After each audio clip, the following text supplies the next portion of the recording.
আল্লাহ রাব্বুল আলামিনের কাছে শুকরিয়া জ্ঞাপন করছি। আলহামদুলিল্লাহ। আজকে এই রায়ের মাধ্যমে প্রমাণিত হয়েছে যে মামলাটি সম্পূর্ণ মিথ্যা ছিল, ভিত্তিহীন ছিল এবং আমরা ন্যায় বিচার পেয়েছি। শুকরিয়া জ্ঞাপন করছি এবং আমার পরিবার ন্যায় বিচার পেয়েছে। আমার ভাই দীর্ঘ 17 বছর ধরে একটি মিথ্যা মামলায় জেলে ছিলেন।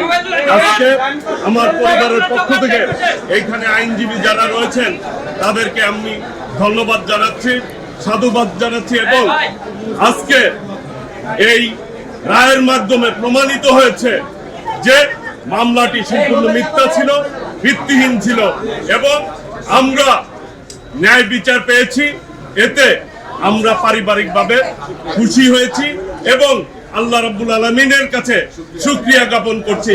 আলহামদুলিল্লাহ।